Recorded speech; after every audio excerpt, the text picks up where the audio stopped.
Happy Saturday. It's October 26th, 2024, and you are listening to Morning Meeting. I'm Ashley Baker in London. And I'm Michael Haney in New York City. And we are two of your airmail editors who are here to offer an antidote for the daily cycle of the news. That's right. In the UK, judges refused permission for Lucy Letby to appeal her attempted murder conviction, saying she had, in fact, received a fair trial. Meanwhile, in Los Angeles, the county district attorney recommended the Menendez brothers be resentenced for the 1989 killings of their parents, a step that is expected to lead to their release.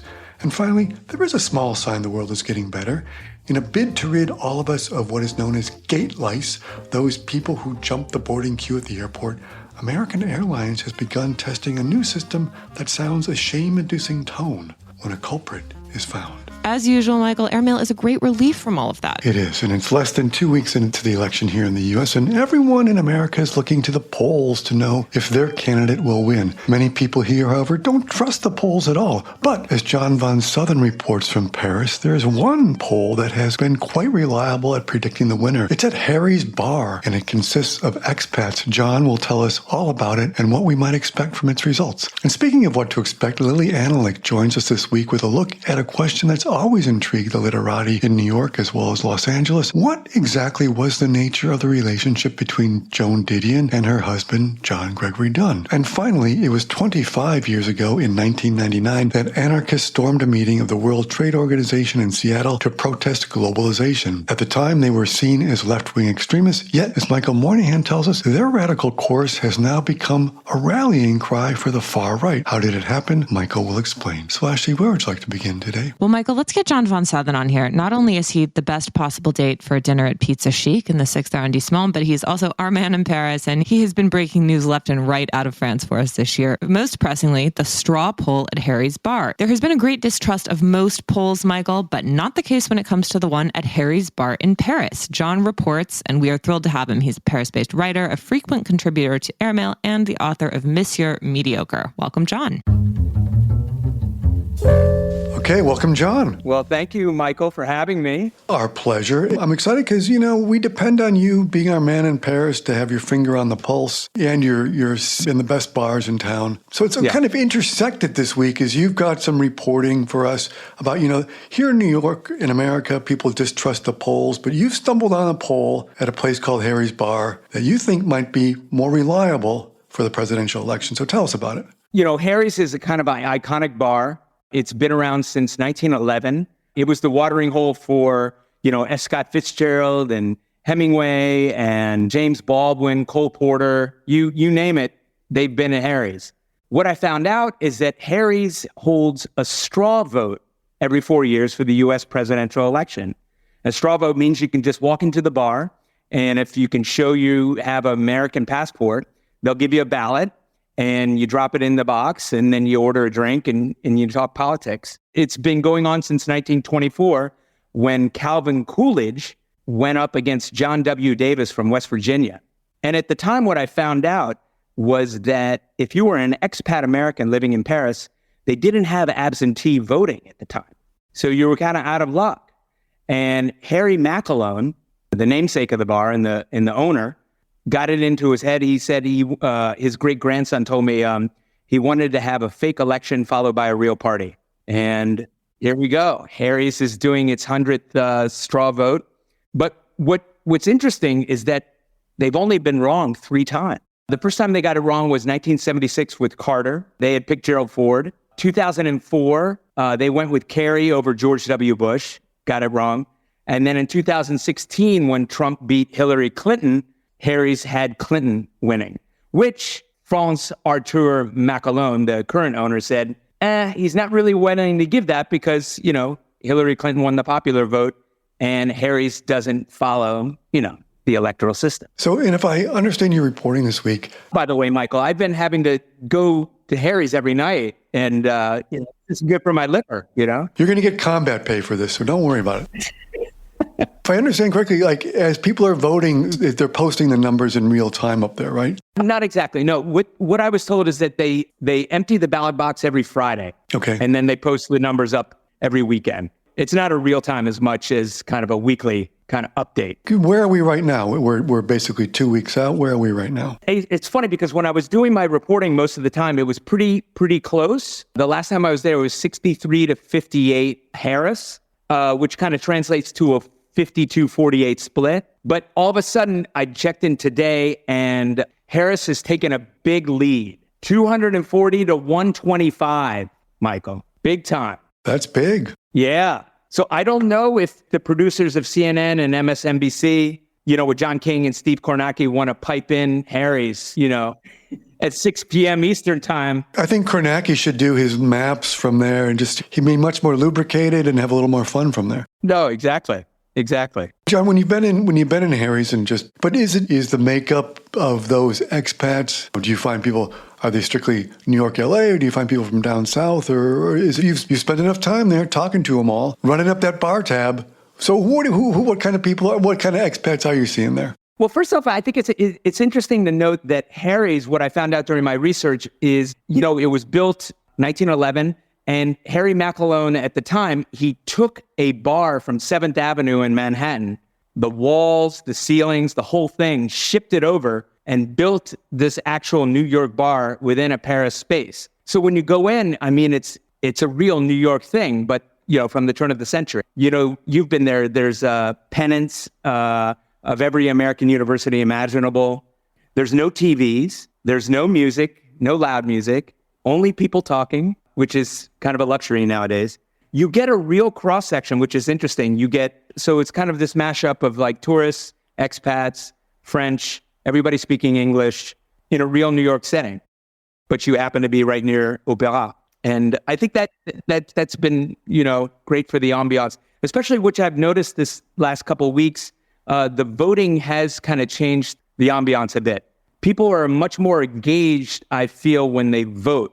And all of a sudden, they're kind of in this kind of political realm, and they want to debate, and they want to talk. But the good thing is, and what I got from a lot of people, especially this one guy told me, it's so refreshing to talk politics in America. He thought he was in America, without it being so polarizing and without it being so controversial.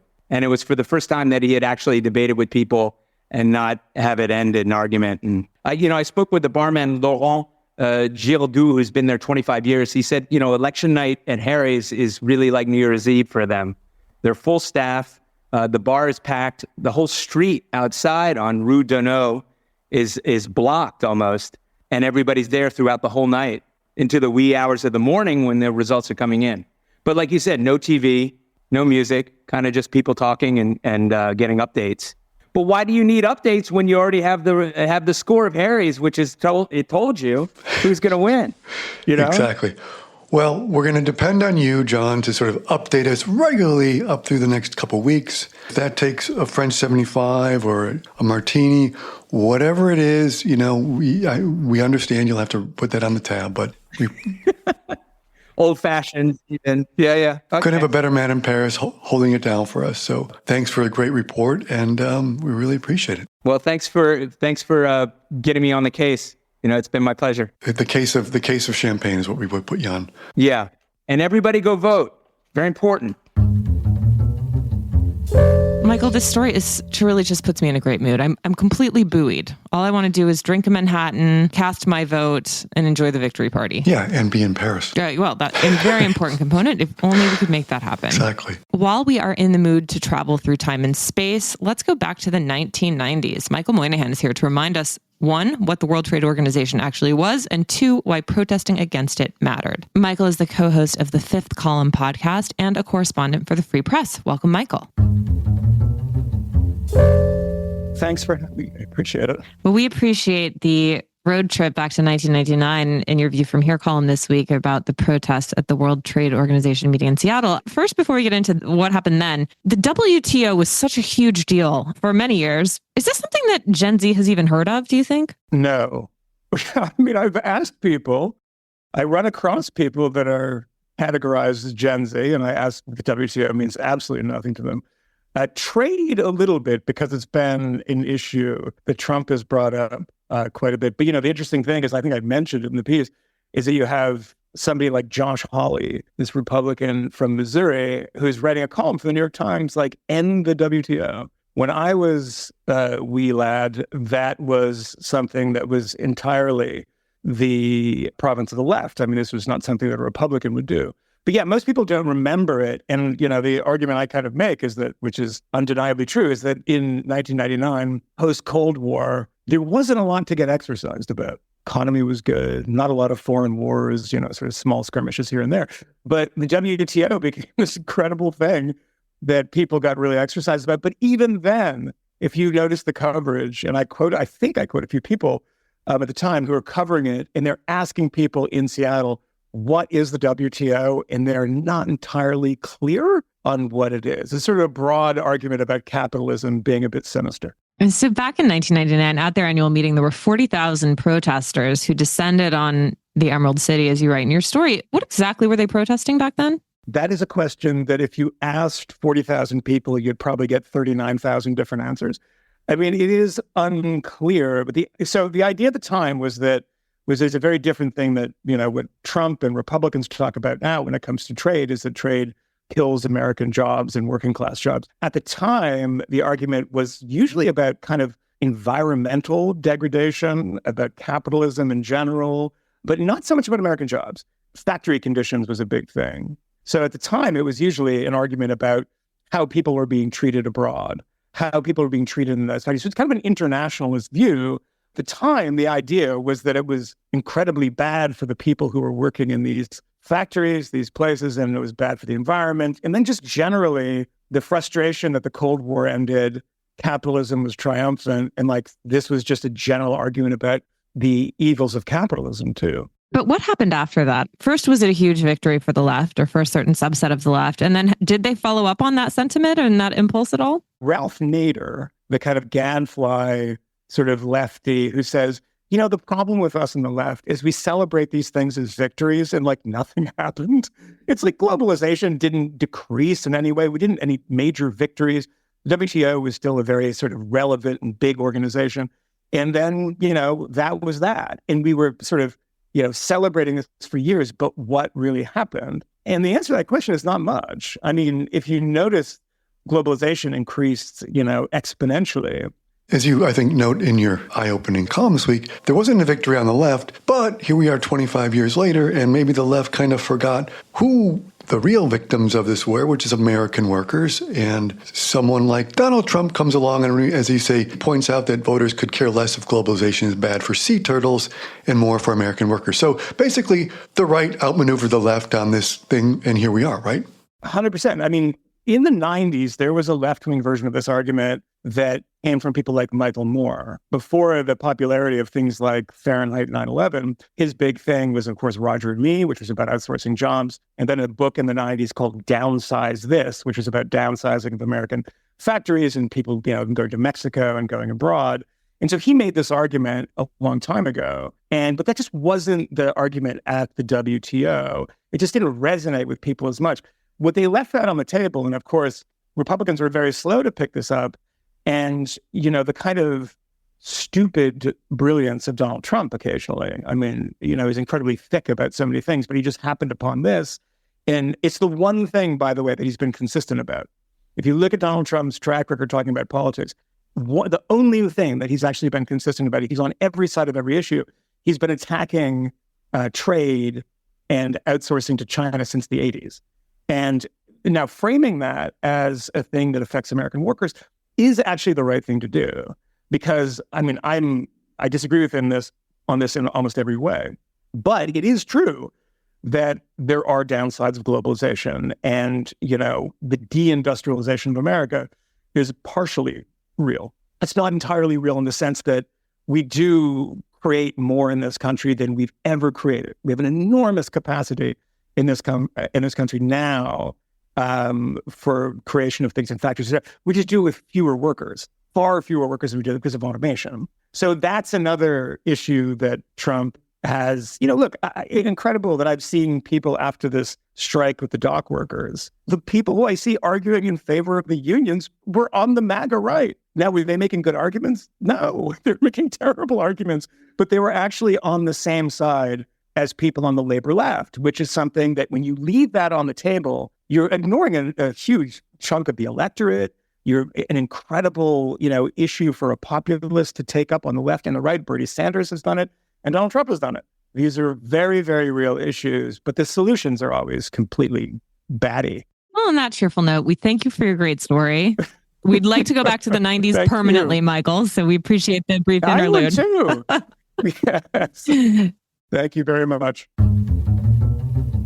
Okay, Michael, I'm feeling it again. Like he's taken me back to happier, more productive times. I'm ready to put on my low-rise flared jeans and start listening to Britney Spears again. Okay, well, sure. Not you? I'll let you go for that. No, you're on your own for that one. I know you had like an NSYNC and Jamiroquai phase. You know what? The time travel I'd rather do is of a different sort, and that would be to get Lily Analyk here to talk about her new book about Eve Babbitt and Joan Didion and take us back to the 1970s in Los Angeles and New York. Okay, fine. Those were slightly more stylish and intellectual times. Fine. We always love talking to Lily. She's a writer at large for Airmail, as well as the author of Hollywood's Eve Babbitt and the Secret History of LA, and the creator of the podcast Once Upon a Time in the Valley and Once Upon a Time at Bennington College. Welcome, Lily. Thank you for having me. Okay, Lily, so you've got this fantastic new book, Didion and Babbitt, which details, I think it's fair to say, the complicated friendship between these two writers who both chronicled California in the 60s and, as you kind of note, died days apart in 2021. Yeah. And your story this week looks at John Gregory Dunn, Joan's husband, who, as you kind of get into the story, had different wrinkles to what we know about him. So tell us about your story this week and how you've come to see John Gregory Dunn in your reporting. Probably the only really traditional thing about Joan to me when I started this project was her marriage to John Dunn. And what sort of started this whole project was a letter Eve wrote to Joan but did not send to Joan in 1972, in which she was enraged at Joan for a piece Joan had written on the feminist movement, right? And she felt that she was also kind of had stylistic problems with the feminist movement. She just didn't like its style. She found it kind of humorless, but she felt it had a point. And Joan, in this piece she'd written for the New York Times, was saying it didn't have a point, right? And Eve felt that she was the one kind of woman writer let into the men's club. And I think she felt that Joan sort of pandered to men, right? Joan, in her private life, liked to be known as Mrs. Dunn or Joan Didion Dunn. She always took her husband's last name. So there were ways in which Joan presented herself as a traditional woman, and I think Eve felt she was aggressive and careerist and modern and was approving of those things, but she just felt that Joan didn't kind of cop to them. Kind of Joan presented herself as in a marriage, as a wife, and insisted, as I said, in private life being called Mrs. Dunn. But actually the marriage, as it turns out, was kind of 2024, right? Like John, I would hear over and over again from people who knew the couple well, was kind of like the gay or bisexual, right? So it was a more complicated arrangement they had. And another thing I kind of found out in my research was that Joan's big love was a guy named Noel Parmentel. And she kind of started up with in the late 50s. She was fresh to New York in her early 20s, a virgin. And this was her big love affair. And he was sort of this kind of larger than life Southern journalist, a writer, but really kind of a figure on the scene. Kind of a mover and a shaker. I think he was one of the guys who talked Norman Mailer into running for mayor, that famous campaign. Anyway, he'd been her big love, and he was her big promoter. He got her into the National Review, her first byline. He got her first novel published. It had been rejected all over town, and he bullied one publisher into taking it, but he wouldn't get married to her.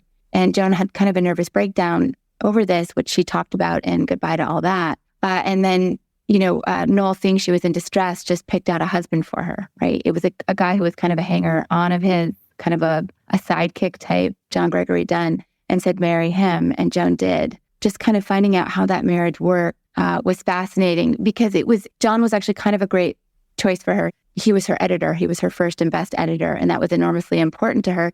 And he was very smart about how to manage a career. And I think he was wildly kind of instrumental to Joan. That's sort of what I thought about the marriage. As you detail in your writing about them, two things that I want to ask you about. One is that moment. They were such a public couple, obviously, and they personified this kind of like idealistic thing of like a couple doing the same thing in the same profession, sort of like benefiting from each other and nurturing each other. And yet it's fireworks behind the scenes as you sort of, in some ways. And he's got this hot temper. She's sort of like this strong, silent type. But I want to ask you about, 68, when she talks about she finds herself on, quote, the island of divorce or potential divorce. And also then the book that you mentioned that I'd never read, but was curious about, was his book, Vegas, A Memoir of a Dark Season, which seems to reveal much of what you're talking about, how this relationship was set up, right? Yeah, no, absolutely. So in that piece you're alluding to, she says something like, we are on this island in the Pacific in lieu of filing for divorce. She was a theatrical figure, and they turned their marriage into material and into a kind of soap opera. I mean, it was a really shrewd move. And she's such an elegant writer, but it was a shrewd commercial move. She's the star of her own work. So they were open about having problems, but the problems were just much more serious than you might have guessed, just because they were just in such a public alliance. They did everything together, and he spoke for her. In the early 70s, I think that book comes out in 73 or 74. In the early 70s, he kind of left the marriage and he moved to Las Vegas for maybe half a year to a year. It's when they've left their Franklin Avenue house in Hollywood and are living out in Trancas, Malibu. And he writes this book, and he calls it Memoir of a Dark Season, but he kind of prefaces it by saying it's fiction. But there's a letter he writes to a friend describing what he had done in the preface and saying, I hope that will fool the mom, his mother. I guess not wanting his mother to know that the marriage was in the toilet, But yeah, they go through this incredibly volatile period, and he is physical. I mean, he's physically violent. I would hear that again and again. I don't know if he was violent with Joan. I mean, she's so small. I can't imagine if you hit her, I think she would shatter. People who were very close to the couple, the writer Susanna Moore, just said he was violent. So, I mean, it just seemed like, a very tense situation for that couple for a number of years, though the marriage survived. But it was a very, very, very complicated marriage. I mean, just how it starts. I mean, I think essentially that Joan married John as a way of marrying Noel. Noel told her who to marry, and she married him. And she would go to Noel when the marriage was in trouble and always ask for his advice. There was a sense in which she was both married to John and not married to John, at least in those kind of early decades. And why did John marry Joan? I had imagined she was thrilling to him. I mean, they were both writers, and she was so, so good. He could be very good. I mean, I think some of his writing, his nonfiction writing on Hollywood is very good. And he was often a successful writer. But, in my opinion, he was not in her league. But he was really careerist and a maneuverer. And Joan was too. But Joan would know that would look tacky. It wouldn't be a good look. So I think part of the reason their partnership worked is he could do all that maneuvering for her, and she could be the Sphinx. Didn't speak and didn't seem to be concerned with, kind of too lofty to be concerned with her career, though, of course, she was intensely concerned with her career. And he would kind of handle that for her. That book we mentioned, the Vegas book, I mean, again, it's the portion you sort of quote in the book is about this dynamic, which reveals this power dynamic, which was so fraught, I guess would be the word, because, it's fiction, quote unquote, and yet it's a guy who's, just if I summarize correctly, is living apart, doing research on a book, and he's set up by a friend out in Vegas with a young girl who's basically going to have sex with them. And just explain how the power dynamic unfolds, because she outmaneuvers him, right? And by she, I mean the wife, quote unquote, Joan. Right. The premise of the book is that he leaves his wife, who's also a writer, at their house on the beach, their young daughter who's adopted. I mean, it's their life to live out in Vegas, which is exactly what he did. And there is a phone conversation in which he he is essentially threatening to sleep with a girl, a young prostitute. And he says it's, for the peace. And she says, you ought to, you should. And he says, but I don't want to. And she said, but it'll be good for the article. She basically is goading him into doing it. And my own reading of it was that, she sensed that wasn't where he was at sexually, that was an empty threat. And she kind of calls his bluff and he backs down. But it's a very kind of frightening and combative exchange. At an emotional level, it's like at a Pinter or something. And the wife controls through her silences and through her refusal to react, to engage. So yeah, I mean, it was a complicated marriage, though. Totally successful in its way too. Temperamentally, Joan and I are probably not the best match, but I don't think anybody, like in the history of American letters, with the exception of Hemingway and Mark Twain, managed a career better. She was a genius at it. And when she died, kind of the public outpouring of grief, it would almost make you think people cared about books. It was amazing. And I think she just understood how to dramatize herself. I mean, she makes herself a star. If you look at the most famous photo of Joan, I think, is of Joan in the Stingray, taken by Julian Wasser in, I think, 1968. Julian Wasser also took the most famous photo of Eve naked playing chess with Duchamp. And in the Duchamp photo of Eve, you know, Eve is effaced, right? She covers her face with her hair. She's just a body, just a pair of breasts, a naked girl sitting opposite Duchamp. But in Joan's photo, she'll also use a photo from that Wasser series on the cover of Play It As It Lays. The description of Mariah Wyatt, the heroine of Play It As It Lays, matches precisely Joan, right? It's the same look, the same car. They drive the same car, the same thinness, the kind of volatile thinness, the cigarette, everything. It's like Joan just understood, like she was her own star-making machine. She just understood it. She understood what the public wanted. And I think any writer who becomes kind of emblematic in that way, like Hemingway, as I mentioned, or Fitzgerald, they just seem to embody the time in the milieu about which they write in this very particular way so that they become one of their own characters, and people are totally seduced. And Joan was just, nobody was better at it than she. Well, speaking of photos, I love that this detail you have, and because you make me think of the photo with her with the Corvette, which is so iconic. But it seems, if I'm guessing correctly, that's the same Corvette you mentioned in the book, which is the one that they buy. And then, John, can you tell that story? Oh, I love that story so much. Yeah. So Dan Wakefield told me this story. So Dan had told me that he was staying with Joan and John, and this was in the late 60s, and they were starting to do better. They had kind of real magazine careers at this point, and they were kind of joint writing a column for the Saturday Evening Post, which paid well in those days. And they weren't rich by any means. They weren't doing screenwriting work, but they were working writers and feeling pretty good about themselves. And they went out and they bought that Stingray, and they came home. And when they came home, they got a phone call. And Dan wasn't sure which it was, whether Saturday Evening Post said they were canceling the column or whether the whole magazine was folding. But in any case, John got quite nervous, and he said, "Geez, do you think we should return the car?" And Joan looked at him and said, "Don't think poor, I mean, that's some tough-minded advice." Tough-minded advice, and then it becomes that where she just sort of is languorously sort of like leaning against that car, and just becomes almost like sculptural too. Good thing she kept it. It was a great prop for the photos. Yeah, that and the cigarette were the making of the photos. And you can't tell because the photos are black and white, but it was banana yellow. Towards the end, when John Gregory Dunn died, and then she wrote Year of Magical Thinking, you also found that some people close to her who were in that inner circle were disappointed in her because she didn't reveal all about him. Is that correct? Yeah, that was Susanna Moore who said that to me. Yeah, she said people close to her were irritated by the memoir because it was about John, but they felt she didn't tell the whole truth about John. But of course, it's her right to say it's her marriage. It's her right to say whatever she wants. I mean, I guess my own personal objection to The Year of Magical Thinking is on an art level. To me, it's a public relations ploy kind of book. That is how I read it. I think the same about her book about Quintana. I don't think they are honest books. And other than those two books, I would say Joan is an honest writer. But those seem to me books that would add to her legend. And my guess is that she felt that the world kind of was ready to sentimentalize her as a wife. And I think that's what she was doing with Year of Magical Thinking, which is not really honest about John or about the marriage, in my opinion. Lily, one last question, just, because for people listening out there was like, how did you find this out? And how did you learn these things? And why did you want to do this book? Can you tell us a little bit about why you wanted to do it and how you learned so much of this? I did this book reluctantly. What happened was I was under contract with Scribner to do a book on Bennington College, class of 1986. I'd moved on from Eve. I wrote Hollywood's Eve. That came out in 2019. I'd spent 10 years on this subject, or 9 years, and I was ready to move on, right? And then Evie died in 2021, right around Christmas time. And she really lived, she had Huntington's. Her brain was crumbling in the time that I knew her. She'd have good days, but basically she was in terrible shape. She was a private person in her way. She seemed like an open and forthcoming person, and she would answer any question. Her sense of style was like her code of honor, and to whine or complain was against her code of honor, right?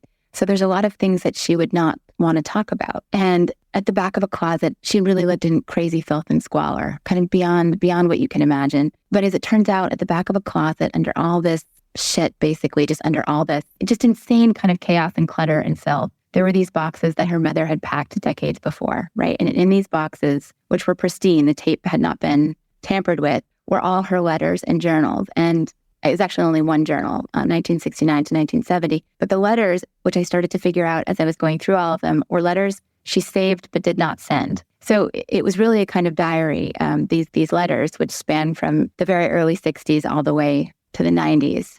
and it formed a kind of diary, right? And so my plan, when I saw these letters, my heart sank, in a sense, because I felt very obligated to Eve. I felt like I started this with her and it was my obligation to get it right. So what I had planned to do was spend just a month or 2 or 3, maybe at worst, revising the Eve book. And I had written a long piece for Vanity Fair on the letter Eve wrote Joan. This came out in September of 2022. And I was going to use that as a foreword to this new edition of the book. And then I was going to intersperse a few letters throughout. But the letters completely changed my understanding of her. And I realized the shadow portrait of Joan was emerging too, because I had no idea these two women were all over each other in the way that they were, right? Eve was an incredibly straightforward person, but she was opaque and obscure and conflicted when it came to Joan. I should have guessed that the relationship was much bigger than I had known. But as it turns out, they were on this kind of same scene in Hollywood in the late 60s and early 70s. That scene is what the White Album will come out of. It's going to be the scene that's hugely influential on both women.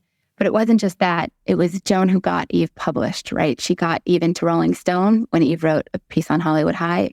That I knew. And that could be a casual kindness. You recommend a writer to an editor, right? That can be a good turn you're doing somebody, but not that big a deal. But then it turned out she agreed to edit. She agreed to let Eve trade on her name, and then she agreed to actually edit Eve's Hollywood. And Joan did not help young writers as a rule. She just didn't do it. I'm sure she was nice in many ways, but that was not one of them. She just didn't do it. And it emerged to me that the two women could only be understood in relation to one another. And that's sort of how the book came about. I know it took a lot of time in your life, but we're all fortunate for it because it's a brilliant book. and it's as riveting as the way you describe it all, because it takes us, I think, I can go on and on, but what it's like to be partners with a creative person, what art takes, living with secret selves and all these layers of things and then you see the art that comes out of it. So it's just a masterpiece. So I'm so happy you were pleased with the book, because that makes me so happy to hear. Well, we're so happy to have you here. The book is called Didion and Babbitts. The writer is Lily Analik, and you cocan buy it now. You sure can. You can pre-order. Holidays are coming up, makes a great gift as well. Yes, for those difficult women in your life. There's only one place to discover a global snapshot of the current cultural scene. Airmail's Arts Intel Report. Our international research tool for what to do and where and when to do it is user-friendly, continuously updated, and meticulously curated. Arts Intel is handy at home, on the road, and when you're planning your next trip. It also includes indispensable lists of restaurants and hotels in key cities around the world, recommended by our well-traveled experts. Explore Arts Intel at airmail.news/arts-intel, and be sure to sign up for our Week in Culture newsletter, which is published every Wednesday afternoon at airmail.news/WIC. I'm Chris Garrett, an Airmail Deputy Editor, and I never leave home without it. Bon voyage. Okay, great. Well, Michael, on that note, we have one thing we can recommend, Lily's book, obviously, but I know you've got something else that you have been enjoying all week long. I do. It's a show that's been around for a few years, and it just dropped its 6th and final season. Ashley, if you haven't seen it, I can't recommend it more. It's called What We Do in the Shadows, and I think it's one of the funniest comedies out there. It's set within a household of vampires who live on, of all places, Staten Island, but maybe that's appropriate. And the premise is as crazy as I think the show is great. It's, as I said, one of the best comedies of recent years. If you're looking for a real escape right now, and many of you probably need it, I would recommend it very much. It's called What We Do in the Shadows, and it is on FX. And you, my dear? Surely you've been watching Rivals this week. Rivals? What's Rivals? Oh my gosh. Okay. Well, Rivals is the television adaptation of Jilly Cooper's 1988 novel. It's the second of the Rutshire Chronicles, which is a series of books set in a fictional English county. Michael, it has everything that you could want in a television show. It's got sex, betrayal, financial excess, scandal. It's heavenly. It's lots of fun. And it's a romp back to the late 1980s, which I know you're going to relish as much as I do. It's a wonderful show. It's on Hulu in the US, Disney Plus in the UK. And if you've never read any of Jilly Cooper's books, it is high time. So enjoy, and you're welcome. More time travel. I'm in for it. Oh, definitely into it. All right. Well, Michael, on that note, we wish you all a wonderful weekend. Thank you all so much for joining us. Michael, will you please read us out?